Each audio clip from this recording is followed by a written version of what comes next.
Imagine standing in court, trying to explain that firing a gun was just part of a celebration, not meant to harm anyone. Sounds simple, right? But in this case, that explanation didn't go the way anyone expected. Because the moment the judge started asking questions, the entire room went into total chaos. But here's the twist. This entire matter has been linked to Julius Malema, and that connection makes everything even more intense. Watch this carefully, and tell me what you think. If I am taking from memory now, you had informed the court you had spent time as a social worker and also amongst correctional services. That is correct. Therefore, I may assume you are familiar with, as counsel read out, the procedure the court had offered and wanted to distinguish whether the defense will follow the social worker or the probation officer's report and or correctional services report. You are familiar with those reports? Yes, Your Worship. In effect, it is exactly the same as what you are doing. It's just the one is the government and this you are private. That's the only difference. That is correct, Your Worship. So I don't have an issue with that at all. I also want to inform you that in this instance, as correctly said to you, by you, the court is not dealing with substantial or compelling circumstances. It was not invoked by the state because that is now minimum sentence act. And here the state is going on the principle of 15 years imprisonment in respect of count 1 is the maximum term of imprisonment going down. So, that's why I'm not going to discuss compelling and substantial circumstances. It's an academic point. With your experience and what you've drafted in this report, in short, what makes any of the facts contained here different compared to the lives of a million other reports with exactly the same contents? Your Worship, I think the risk is the same to the injury of the people, but the reasons in terms of why the firearm was obtained, if I look at the Firearms Control Act, in terms of the spirit of the act, it wants to get firearms off the street that is used. Okay, no, look, I don't think, maybe I have not been clear. Let me be. What in this report that the accused comes from a humble setting, worked his way through, is now provided. It is not different to every other person appearing in a court of law daily. Your Worship, yes. That is what I'm asking. The personal circumstances of the person is, it's unique to every person, but it is presented to the court in all cases. We all agree on the fact that it's unique to a person, but what is unique in this report? For me, Your Worship, it is more on the substance of it in terms of the contribution made to the community Okay, let me just ask you, the contribution you say made to the community, okay? Let us just stop on that point so that we don't lose track of the long sentences. Okay. My question on that one would be, so are you saying to this court that if you contribute to the community, it's fine, you may commit an offense? No, Your Worship, not at all. It is part of the considerations. Part of the consideration. And it speaks also to the aspect as to what are the risks of committing crime again. Okay.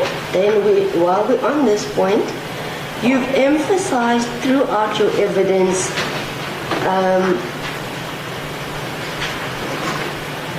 at a direct question by counsel, why is it appropriate that a non-custodial sentence be imposed? And you replied by saying, because it was a celebratory shooting. That was your reply. Okay, so that was your reply. I'm saying to you that was your reply. Now the question is as follows. Because of the nature of the shooting, anyone who's having a birthday today may walk down Oxford Street, shoot a firearm, and it's their birthday and celebrate. Is that what you are saying to me? Not at all, Your Worship. Just explain the difference then, please, ma'am. Your Worship, so what I mean is that it was used for a celebratory yes, as the person outside will be using it for that same when purpose. I compared it to the other cases, it wasn't obtained with the intent to keep it for a long period, to go and commit other crimes, and to contribute to the violence in the country, and the firearms that need to be... Let us just stop there because you've answered, and your answers are very long, so that comes to me, that brings me to the next portion of this report or your evidence, which I wanted to ask you about, which you mentioned now. It seems as if you are, and please correct me if I have this wrong, it seems as if you are contributing or attributing the shooting or the firing of a firearm that it must be accompanied with violence. Because you are referring to there was no violence. There was no violence. Your Worship, that is a consideration, and if there were, if you look at it all together, if there were injuries, it would then aggravate the circumstances, and it would be aggravating circumstances that would inform a more serious sanction. You see, that is maybe why I have a difficulty to follow you here, because you are saying it was a brief period of time, it was a celebratory shooting, and there was no violence, and you could also not find a similar case of this nature. Now, so what? A similar case of that nature, Your Worship, is really to indicate in a situation like that what would have the sentence. No, we know there is not. So does it take away any of the charges because this is the first? No, it does not at all, Your Worship. So I don't understand this. It does not take away the context and the charges. Because I'm concerned that you are also telling this court that your client is very concerned that he has created the perception that one may be reckless with firearms and that he regrets. That's correct, so Your Worship. we are all on the same page. And as you have explained in length that, yes, every person may plead guilty. Are not guilty. That is a given. And remorse is not a requirement. So we are on the same page. But you say he regrets the perception. But in the same instance, it's fine because it was a celebratory shooting. But what is it that is being said here? What is the perception that we must take from this? So, Your Worship, it was a celebratory incident, but the expected outcome is... And thank you for the opportunity. You had that the trial took over 7 years. It's day number 1 to me. Only 4 hours. So I still have a lot of catching up to do. And the accused instructed me to acknowledge the members of parliament from different political parties, the traditional leaders, the religious leaders. It's helpful to always bring a junior along into the case.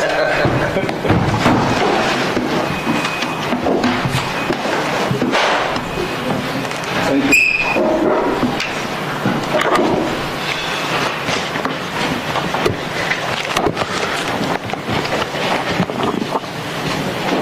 The students and the general members of the EFF and members of the public who are present in court. Perhaps that is where we should start in the re-examination, because your report references impact of the accused, the positive impact to the general South African public, and the consequences of removing him from playing that positive role. You referenced that in various parts of your report. Can you just expand on that? Because sometimes it gets missed in these accusations of Mr. Malema being noisy. Yes, Your Worship, that was part of the consideration was the contribution we left to the community. Apart from serving in Parliament was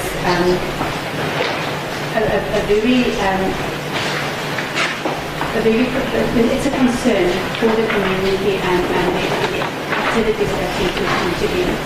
I have mentioned, for instance, coming back to living by what is important to you as well. The dignity of people, for example, is very important to the accused, and part of that links to the living circumstances. So when I was in Polokwane, I had the opportunity to visit. We did a quick visit with the Share community, and it was, I observed how clean the community was. And when I asked about the reasons for that, it is because it's one of the things that's really important to the accused. It is the need that was there for the soup kitchen that is run, but the detail to what is paying attention to is, for instance, the time of the soup kitchen. That must be at 1500, considering that there may be kids going to school without having any food. Not all the schools in the community may have a food service. And if it's at 1500, they can either have an early lunch or a late dinner, early dinner or a late lunch, but at least I would have food to give them the strength to continue their work after school. So it's these considerations, and I think in terms of the contribution to the community. And then a part of it is whether people agree with his views or not. There is a community that subscribes to his beliefs and see him as the leader, and he is a voice to those people. A big portion of them being people that are still unemployed, people that are still disadvantaged, which one of us is not having a voice, and it is a voice for that people. Thank you very much. I just want to expand on the answer you've just given, because it's relevant to a theme pursued in cross-examination, which is Mr. Malema is part of the elite, he's buying his way out of jail. But the report you've prepared actually paints a different picture of Mr. Malema as somebody who is a glow in the community, but also as someone who has a particularly unique interest in caring for the poor. Can you explain that? What explains his unique interest in looking after the interests of poor people that have no one else to look after them, and the impact it would have to send them to prison?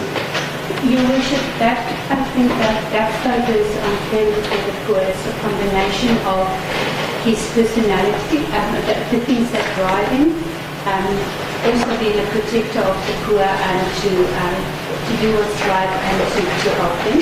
But that would also have been informed by his life story and the way he grew up and very poor. Just expand on that life story, because I think it's also been overlooked. Part of the life story, it's two components there. The one is that he grew up in economically challenged circumstances. They were a poor family. He became involved in politics very early, and part of his drive for the politics was really when they started off very early and trained.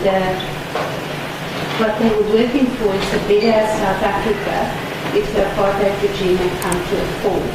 We are now, I don't know how many years into a new South Africa, and when one looks at statistics, those people there are still a lot of inequality, there's still a lot of poverty and people that are poor. And by the way we grew up, it continues to be a voice and to drive and try and change things for those people who have not seen the change they expected after. We'll come to that second part, but just to deal with the first component where you said he grew up in economically challenged circumstances. Even that is sometimes difficult to understand what it means. But let me ask you just basic questions. Who raised him? So in terms of the, he was raised by his mother, but also supported by the grandmother. It was a single parent. The family did not have means, so and there were many people living in the house with limited means, so they had to share from a very early age the limited resources that were there. And where was his father? He doesn't know who his father is. His father has always been absent. I think his search for who the father is for asking the mother and the grandmother didn't give any answers, so he still does not know who his father is. He grew up without his father. Sorry, Counsel, I don't want to. Can you just clarify for the court how is this emanating from cross-examination? Because you are introducing new evidence now in the exam. No, it is in the report. It's in the report. It's not emanating from cross-examination, which the purpose of re-examination is. Well, my lady, it does emanate from the cross-examination because especially the last questions that were asked about the personal traits and the personality character. I don't have a problem. I fully agree on that. But you are now asking about the father. So that was in evidence in chief, not mentioned during cross-examination. No, my lady, the only reason this is very crucial is because if you recall when the witness responded to say what are the trigger elements to Mr. Malema, he said it is the circumstances in which he was raised. Yes. Yes. Now, I'm asking, what are those circumstances in which he was raised? You asked where is his father, so then you must phrase it in a different manner so that it forms part of cross-examination. I am totally happy to rephrase it as opposed to saying where is, I'm not saying where is his father. I'm saying when he grew up, what were the circumstances of growing up? That's a different question if you rephrase it that way. Very happy, my lady, to rephrase it that way. Thank you. Can we then go back to this point? Because you mentioned that he has particular triggers. Explain his behavior. Remember that he's being accused of being a bully. He's being accused of being aggressive. He's being accused of being loud, of being noisy. And then your response is you have to understand what made this man. And one of the factors is his upbringing. Expand on that. So the upbringing was in poor circumstances. A number of people sharing a small house. Influential people with his mother and his grandmother. His mother had received a grant. His mother was a domestic worker, so the income was low, and some of the aunts had from time to time positions. Had a grandfather at his birth. He never knew the grandfather. He left the family, and he never knew his father, so he also grew up without a father figure. And very poor circumstances, and then at a very young age he became involved with the preaching through the young pioneers of the ANC, where a better future, different circumstances were envisioned should the apartheid regime come to an end. So, sharing with people, fighting for the poor, things that and growing up as well, the community, the focus of the community, both his mother and grandmother, despite these circumstances. Behavior that people may perceive as aggressive. part of that, again, it comes partly to his personality profile, part of the upbringing. It is, and in terms of his profile, what drives him is looking at the world as a place where things are not always right and having to work to make the wrong right. And that drives a lot of things. And that is really to just get an understanding. I've also said in my report, this is used for coaching purposes to help people develop understand where their behaviors and things come from. So it is really that need to make things wrong. And looking at his whole history, the changes he expected, the experience he's had, when it comes to injustice, he will see it as a wrong that will drive him to try and correct it.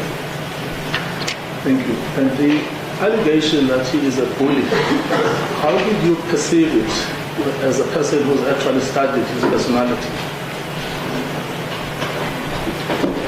So when people are out there, we can put different labels on their behavior in terms of whether it's bullying, whether it is aggressive. It also depends on how we perceive the information. So what people see and how they perceive it is different. They see the frustration, they see the irritation, they sometimes see the self-righteousness where they believe that he is right, although he might not be right. But that is what people see, and then they put labels on it to bully, to aggressive, to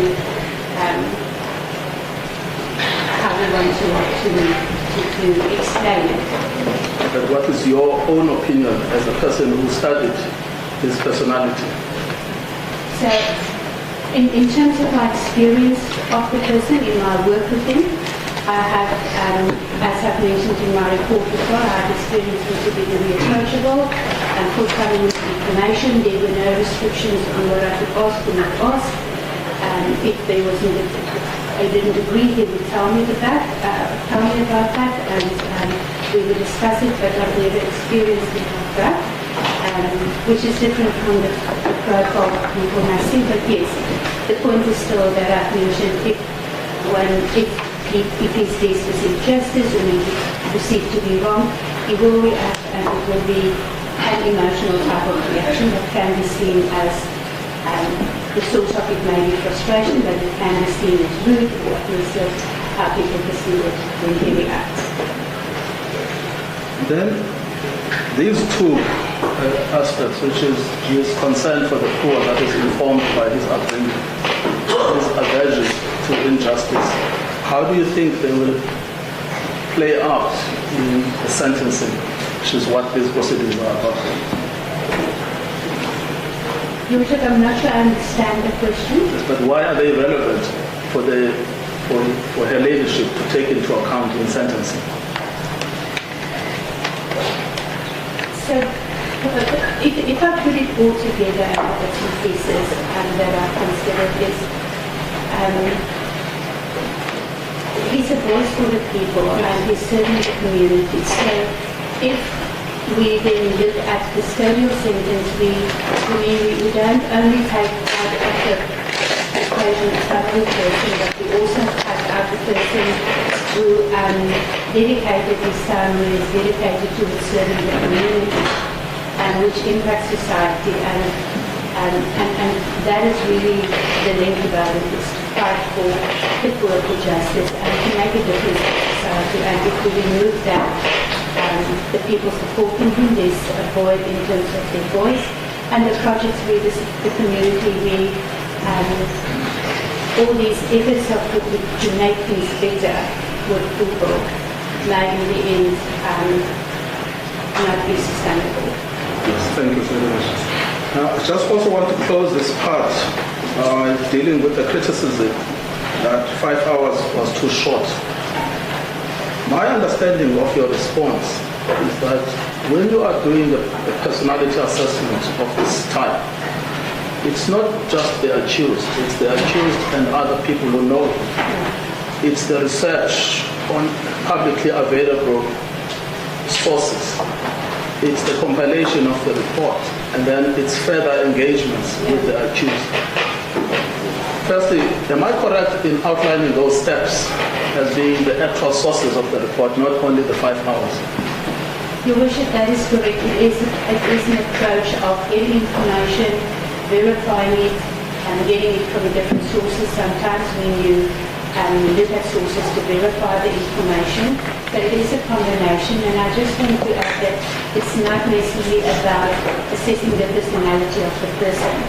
It is about looking at the behavior, looking at all the circumstances of the person, and how that impact and how you look at that in the context of the crime, what could have contributed to it, or also in terms of the society, how it would impact society if a person gets released in society or go to prison, and that is where the combination of everything comes together. When it comes to the sentencing recommendation, it is really looking at all of it, but in assessing it, it is a combination of speaking to the person, speaking to other people. If I can give an example, when I received information about the soup kitchen and some of these things before I had the opportunity to go there, I did a research to see what can I do, what these things really exist. Is there a kind of program? Did anyone ever qualify for it? And in that search, I came across to see, okay, you also donated to the Tembeka child welfare. No one disclosed that information to me. I came across to public sources while I was validating other information that I obtained. And so the correct way of assessing it then is to look at that period in totality. It is to look at the person in totality and the life up to now, and working also from the premises that who we are now are influenced by what happened in our lives and the decisions we make as well. So it's really the quality, not the quantity. Yes. And also just to deal with the quantity problem. I mean, when you look at everything you've done to compile your report, can you give a sense of how many hours you've actually spent? Or weeks or months? So as Your Worship, I started off first, before I even started off with the case in the case, I asked for a copy of the docket, so I went through that to get an idea of the evidence, what were the statements and things like that. That took quite a period of time to give a bit of context. And then because of the DP's profile, there's a lot of information out there to get an idea and to get some of my things. So I also spend a lot of time listening not only to the court proceedings but also to YouTube videos where the accused who's the person's supporters. And I also get there some information in terms of his stance against and against drug and alcohol abuse. From those type of information, not necessarily something someone told me, and which I have other information to verify. So it's difficult to put the time on it. When I start writing the report, that's probably the most time-consuming part. Because I write something, I wonder about it, and then I wonder whether there's really supporting information for that. I will look for it. I will sometimes speak to someone, or I will search to see whether it is a process. And the purpose of the collateral interviews, apart from getting additional information, is in essence to verify the information that I receive from the accused and his wife usually, but also speak with the right relatives and things, and they would control information that people can. Can you assess the total number? I mean, the thing that stuck with me during that part of the exchange was that 5 hours is too short. 5 hours with I spent about 5 hours with the accused, with all the others. Would at least have been another 6 or 7 hours. That's excluding the research and the reading and obtaining information. When you add all of that in totality? If I can exclude the writing of the report. No, include the writing because it's part of your assessment. It's probably in days. probably about 12 days. Thank you very much. Now, you also were taken to task about the distinction between what the video shows versus what he was charged with. And you seem to take the view that what's important for you is what Mr. Malema was charged with. Can you just explain that distinction? And part of that, Your Worship, is, and again I'm coming back to the profile of the accused, there is a myriad of information there, and it's very easily to bring in things that's not part of the case or that it's not in charge of, or any other matters that he may be in, and then it derails, I think, the process, because like with any other case, the purpose here is to bring the personal circumstances of the accused to the court and to look at this particular matter. But because of its profile, and I think that also added to the time I've spent, is to see what would be relevant here, what is evident, and there may be other cases, but is it relevant to this matter, and how do we focus on this matter and not bring in additional things that may not be as relevant to end up with the aggregation. Thank you, Sylvia. Now, there has also been a suggestion that these reports, in other words, reports similar to yours, are a product of a cut and paste. Now, no evidence was produced that your report is a product of a cut and paste. But nevertheless, the accusation has been made and thrown into the air. Can you respond to that? Your Worship, personally, I have a thing about cut and paste, but when you look at the report, there are also similarities that can create that impression. So if I have referenced a specific book, I may bring it into a report. I may not necessarily do a cut and paste, but that you will see certain things in where it's relevant from one report to the other, where I quote theory or where a specific case, it's similar cases, and you refer to a case law, you may find those. But other than that, it is every person's story is unique, and we need to represent the uniqueness of every person's story. And as I said, from a personal point of view and how I approach my work, and people working with me know that I have a thing against copying and pasting, which is very good. If we were to answer this particular report, is this a product of a cut and paste? No, it's not. Now, a lot of time was spent on the cases. Just want to do that exercise because there were 2 or 3 things that needed clarification. To start at page 40,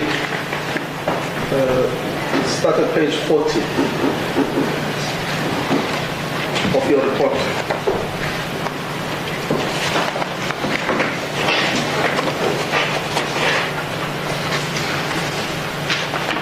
There was confusion in the cross-examination about the relationship between page 40 and page 41.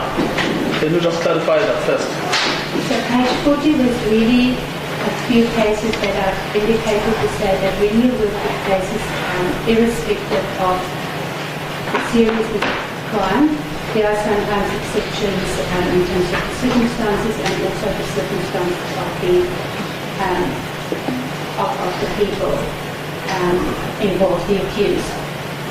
The page 41 is really cases that I was looking for to see whether I could find any indications on sentencing relating to discharge of firearms, the reckless behaviour associated with it, to assess in the absence of having found anything specifically for the discharge of firearms in the celebratory instance. So it's really just a list of the cases to say I have looked at these.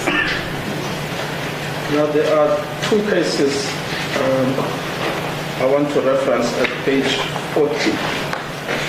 The first one is the third case of Akko. Remember, you debated that at length with the cross-examiner. And he expressed the view that the fine of 50,000 appeared to be rather light considering the offences. Can you just respond to that directly? Your Worship, when it comes to determining a crime to respond severity, and I've also indicated at the end of my report that the sentencing still rests with the court, and that the court determines, based on the information I've provided, whether it would be suitable and what would be suitably severe. It is not something that I would propose to the court. I can make suggestions, as in this case, but at the end it's still the responsibility. My role can never override that responsibility, so it was a court's decision. Because I understand you supported that sentence in that case. Fine, yes, but in terms of the amount associated with that, I would never give an indication as to what would be severe or suitably severe, to reflect also the seriousness of the crime balanced with the personal circumstances of the person. So you supported more the principle that incarceration is improper. Correct, yes, Your Worship.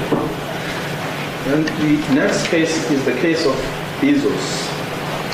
I think it was the case of Mr. Alex Bezos. That is correct, Your Worship. And you said it was a private prosecution by AfriForum. That is correct, Your Worship. And the sentence there is 100,000 rands fine or 12 months imprisonment, added to a 6-month correctional supervision and a direction to perform community service. Now, is it the case that you also supported that sentence there? A non-custodial sentence, yes. And part of the considerations there, I know there is a big concern with regards to gender-based violence, but also referring to the article of Justice Cameron, where there were very strong sentiments that for certain of these things and violent crimes because of the violence in prison, looking at the circumstances, sending everyone to prison, and you can often perpetuate the issue rather than make it better and resolving it.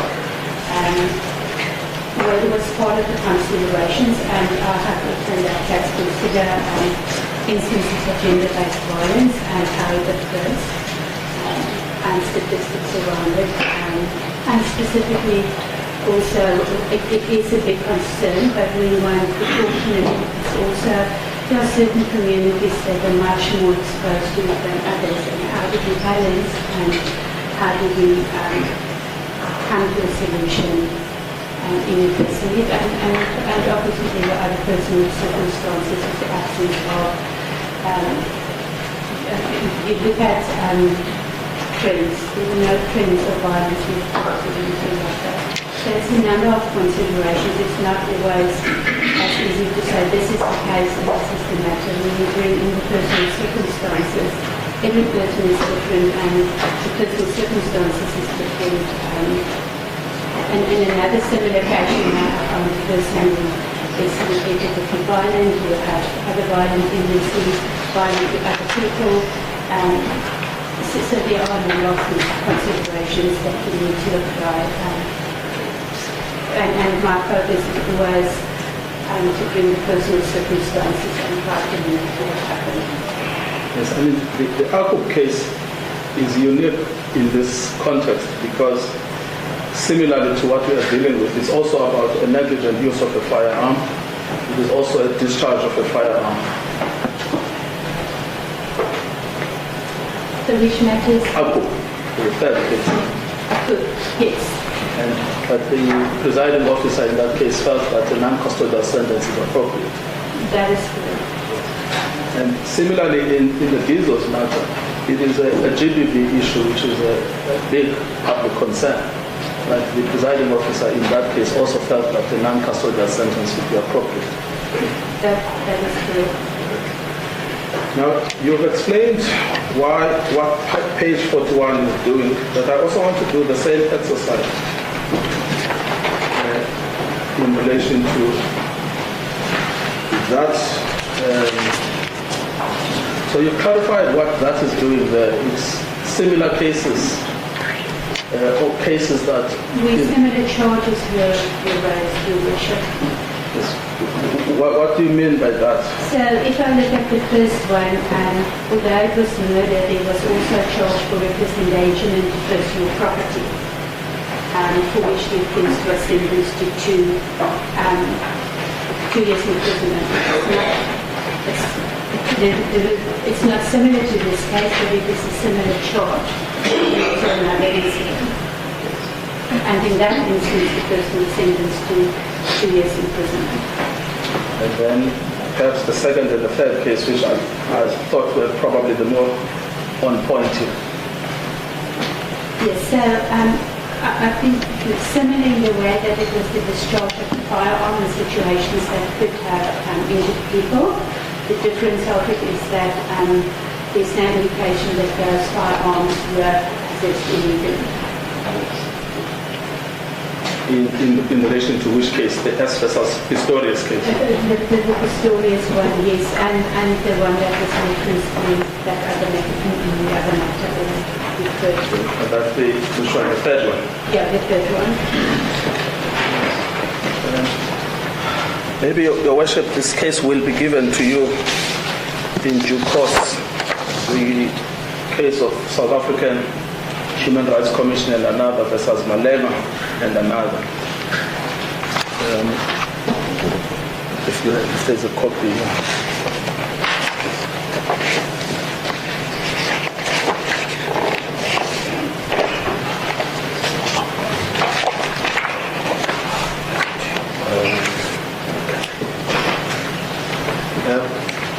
I don't leave to hand this to him.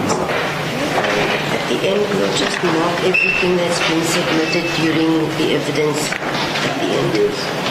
Perhaps the witness also doesn't have one. I should give. I will use the... Oh, yes. I think everyone has it. I would like you to just read paragraph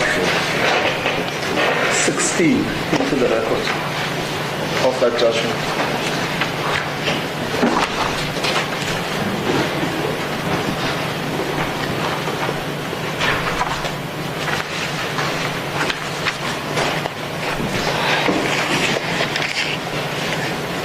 Pursuant to this incident, the second complaint was arraigned in the Falsity Magistrate Court on a charge of assault of Mr. Akana, and another white male was also charged with the assault and with discharging a firearm in a public place, to which he pleaded guilty and was given a fine. After standing trial, the second complainant was found not guilty on 10 November 2020. Is that what you are referring to in your third column? That is correct.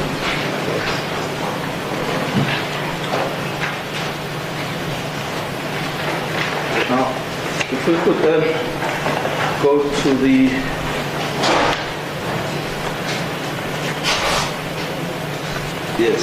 I'll go to the other cases that are in this article. But before we do that, I just want you to address this allegation that this whole point about a fine is tantamount to paying your way out of prison. That is the phrase that was used. The first difficulty, which perhaps you can address, is that a fine is part of the sentencing architecture of this country. It's in the legislation. That is correct, Your Worship. I have also indicated when I looked at the Firearms Control Act that these offences were all violations of certain sections of the Firearms Control Act, that the Act provides for either a fine or imprisonment with us. But there is a second issue that I would like you to comment to respond to this phrase, paying your way out of prison, which is what impact does that actually have on particular biases against people that are perceived to occupy a certain level of status in society? Is it the case now that merely because you've charged a politician, a fine is inapplicable to them because they can afford to pay? Your Worship, and this Responding to that last question, I think that is what I was bringing across, is that irrespective of the status, it is still a sentence, and it is, if the means of the person is considered, one would accept that the person would get, with the means to do it, would get a higher sentence perhaps, but I wouldn't think it would be a matter of the status of the person would depend on whether you're eligible for a fine or not, but rather the legislative structure and the personal circumstances and the facts of the matter, rather than the stature of the person. So would you say that Mr. Malema's standing as a member of parliament should be irrelevant to the question whether a fine is appropriate or not? I do believe it should be relevant. The consideration is still the impact that a custodial sentence would have depending on the nature of it. But it shouldn't be a consideration whether it should be based on the impact that it would have on the community, the society, and the seriousness of the activity. There is also another aspect related to this, which is people like Mr. Malema can afford to buy your services. You remember that. Now, could you just deal with that? Because it's left hanging, because there is a sense in which you are told people are buying your services, but when you want to disclose how much are they paying, you are told not to disclose it. And so the impression is created that you are a social worker for hire. But just deal with that, because it may leave a very bad impression. Your Worship, like any person, professional person who renders a service in their private capacity, you are paid for your service, and that gets contracted or indicated to a person upfront what it would cost, and that is what you pay for. When I have initial discussions and the request to receive the report, I also set the boundaries and the rules for the way I render the services, and that is that at the end when my report is done, I'm happy to present the factual information, colleague dates, those type of things, but when it comes to my opinion, it is not negotiable, because I need to stand here in front of the court and speak from the conviction that this is my true belief, and I have taken the oath to say I will speak the truth and the whole truth, but nothing but the truth, and in that accept that other people might differ from me, but it is not a service for hire, and if I understand correctly, when you can come to me to say, oh, we have this case and we want this type of sentence, can you please do the report? It doesn't work like that. Yes. You see, the other reason I found that line strange is because the fact that your services were requested was in fact raised by her ladyship herself after the conviction, where an offer was made to Mr. Malema that the court could arrange a professional of your services to provide exactly the same service. And now it's turned around and you are being criticized, and Mr. Malema is being criticized. So I asked my learned leader to show me where this part was dealt with. It's on the 1st of October 2025. After the conviction judgment has been read, at page 38 of the transcript of that day, where Her Worship says, Advocate Hodis, may I just inquire on this pre-sentence aspect? Will you be following the normal route that is followed, or will you be using your own?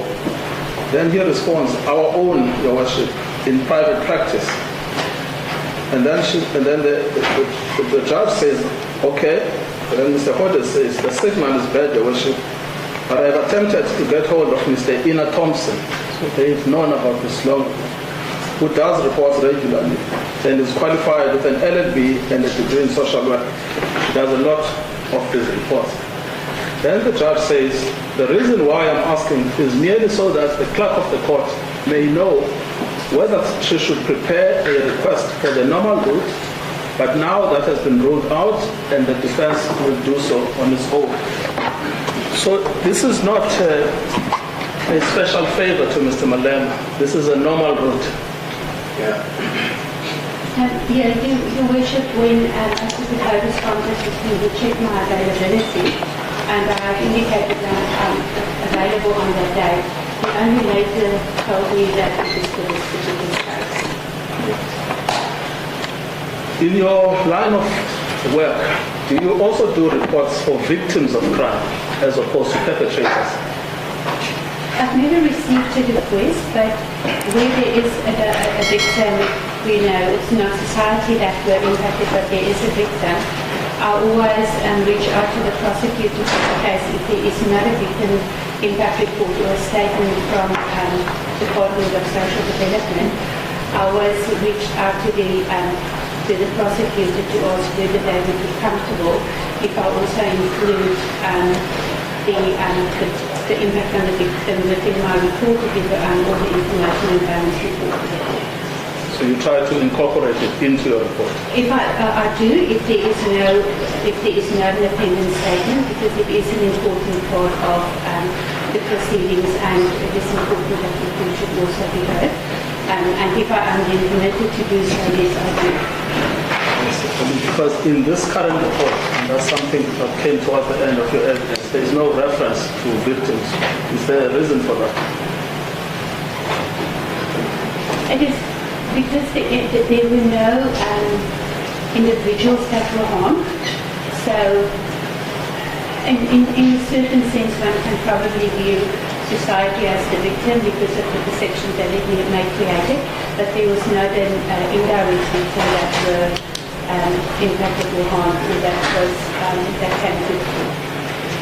Now, just on this issue of money, remember that you wanted to disclose your rate and then you were told not to disclose your rate. Do you actually want to disclose your rate or not? Feel free to. But the impression is that there's a lot of money being paid to you, etc. So in this case, I have not concluded the case yet because it is, the time was, it is much more than my average rate. But in average, or my normal cases, in the normal way of the run, where it takes sort of more or less the same time, I do cap it, and I also tell the accused I cap it at 15,000 rand. That's an all-inclusive rate, considering all the research, the interviews, the reports, the appearance in the court, because I need to make it, although it is a business and I need to be paid for my services, I also need to make it as accessible as possible. And then where there are requests for very specific circumstances where a person cannot afford it, I have done it 7,500. Don't worry, Ms. Thompson. If one were to ask the attorneys in this room to produce their rates, there will be a lot of embarrassment. Your rate is very, very low. Thank you. I want to then come back to the cases in this document. I think there were three that were, or two that were specifically referenced. You still have this article called A Note on Sentencing Practices for the offense of unlawful possession of semi-automatic firearms by P.G. Toy. So go to page 11.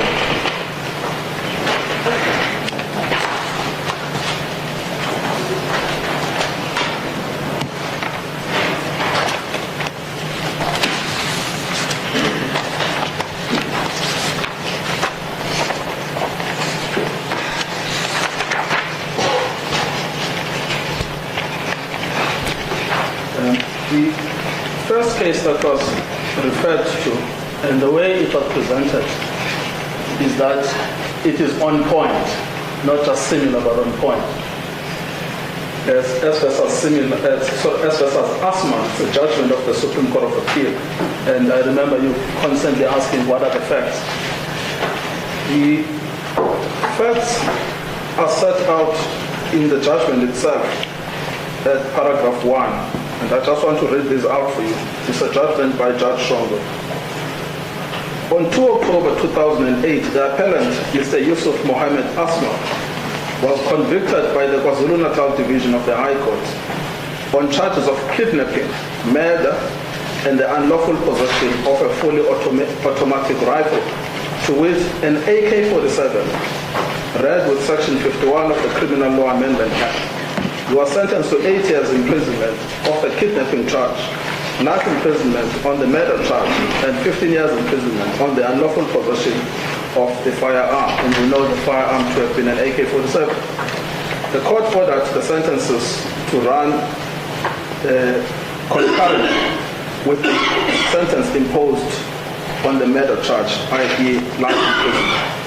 Now, just having listened to the summary given by the judges themselves, does that case bear any similarity to what we are dealing with today?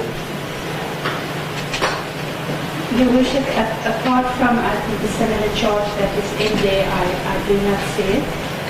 When I would have had to look at it, there are certain things that indicate the pattern. It wasn't only one charge, there are other things linked to it. It speaks to the reasons why the court brought this into the minimum sentence, or the legislator into the minimum sentence regime.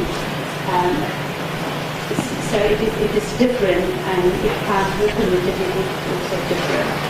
Well, there's murder and kidnapping, so the possession is in that context.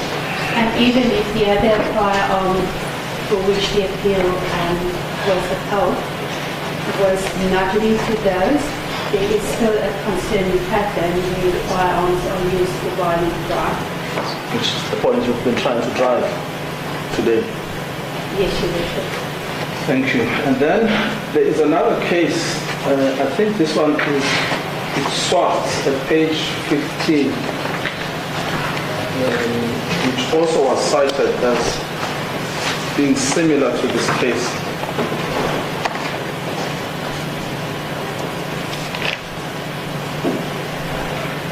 Now, when you look at the Swartz case, if you look at page 15, the second paragraph, are you there?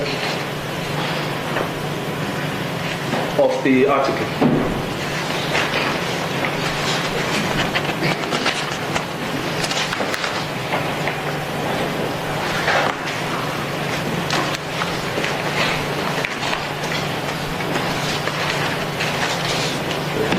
Now, there you will see that there is no actual summary of the underlying facts in the article itself,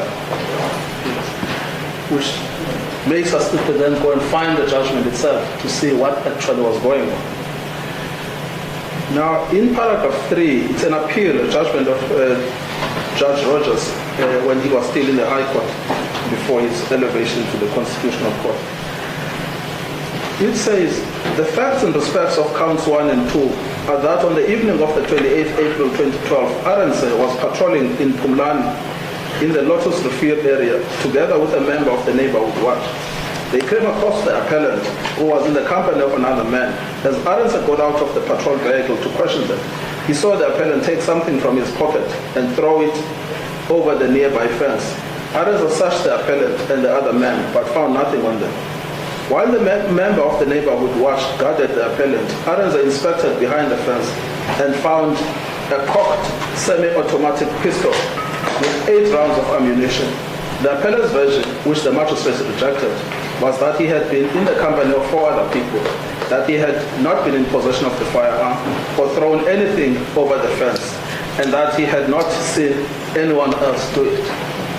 So again, just that basic summary. People being apprehended and then throwing an object to hide it.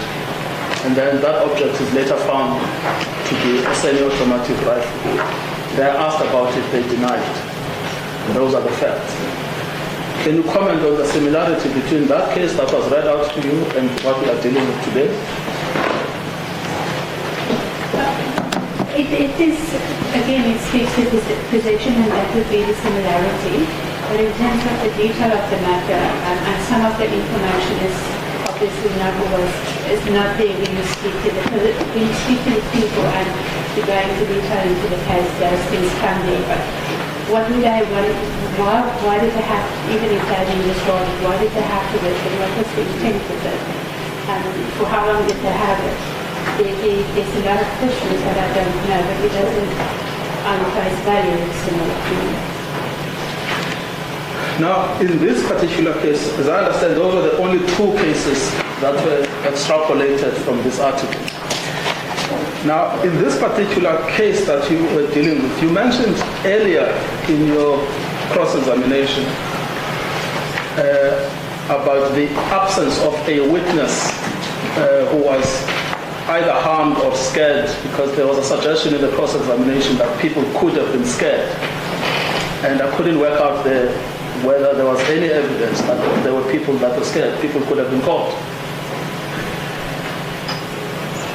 I haven't seen any evidence when I went through the information to my availability that indicate and was indicated that there were people that were scared and probably running away because they were scared.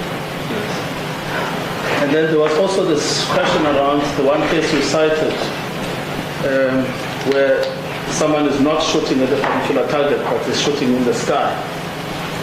And the purpose of the shooting is to celebrate.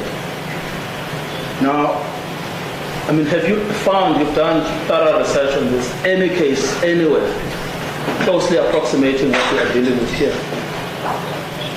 Your Worship, I haven't found anything, and that is when I started to look for other cases where I might find similar charges, because I couldn't find anything specifically relating to discharge of a firearm for celebratory purposes. Thank you. I'm going to leave the topic on the analysis of the cases that were put to you to another topic, which is this role of remorse.